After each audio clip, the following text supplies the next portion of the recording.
things Jesus was so good at was at meeting people at their level. There was a song years ago that said he came down to my level. So I really think that's important today with the generations that we're trying to reach. With the young generation, it's the MTV generation, it's the X, the Y generation. It's about how can we reach them at their level. We could put hymns up on the wall. We could read the King James version of the Bible, which I'm not knocking that at all. But is that really going to reach out, and is that going to touch that generation or those young people? And what we find is many times it doesn't reach them. And so therefore we make sure that, we strive to make sure that our music, that our worship, whether it's in drama, we do skits here, it's our pastor with the way he delivers the word, the videos that we use in worship, that those things are geared in a way that this young people and this generation can relate, and they'll listen because that's the format they're used to.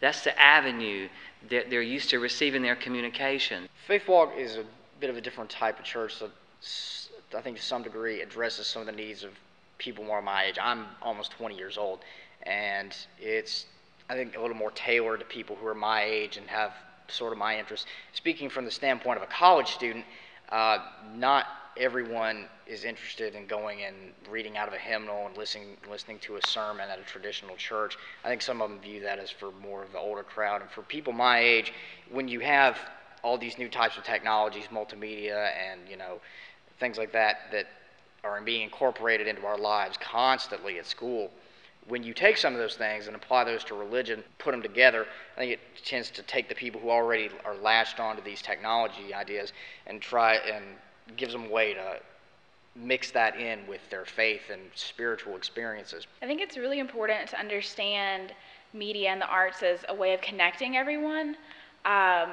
This mainly has affected the baby boom and later generations. You have the advent of TV, and so now you have visual images every night in your house. And I think it really just connected people in a completely new way. My generation could turn the TV on to see things. You didn't have to listen to the radio. You didn't have to be able to read the newspaper. It made it much more available for everybody, and also presented it in a new and exciting way. It took you to those places. You didn't have to, get your globe out and say, "Where's Vietnam?" You saw images of the war every day. I came to FaithWalk. I found it on the internet, actually. I was looking for a church that was new and growing, and when I went to the website, it was very casual, very welcoming. To me, church was always about people pretending that they had it all together, and I always felt like I had to get it all together before I could go to church. And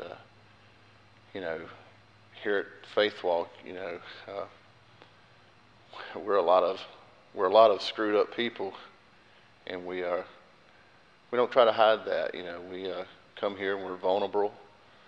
We are ourselves, and we just want to find out more about who this Jesus is, and he's here with us every week. I truly believe that this is where he wants to be with the people who admit their brokenness. One of the things that struck me as I was studying several years ago is that Jesus didn't talk about just sitting and thinking or standing and praying. It was rise, walk, follow, fish, believe. It was all about verbs. And I honestly, from a skeptic's point of view, I see that here. But the fact that this is not just a place of words, it's a place of putting those words into our bodies and our lives and our spirits. And that has had an amazing effect on me. My grandmother always says that there is nothing new under the sun. She says that, God is the same that he was yesterday, the same God that he was in the Old Testament. He's the same God always and forever. I think an African American, as a person of color, there was a time when our church was our entire community, and everybody within the church was the mother and the father of everybody in the community. If your neighbor didn't have something to eat, then they could go to the church. If they didn't have a car or a way to come to church, someone would go and pick them up. And somewhere along the way, I think as a broader community, whether you're African American or just American in general, I think there's been a mean spirit that has enveloped our country, where there's a blame of people for having misfortune. We blame people for their misfortune, and we're not embracing people. And we've alienated, I think, an entire generation of would-be Christians, people whose parents and grandparents were raised in the church, and they no longer trust in those institutions because of their personal issues. They were rejected by it.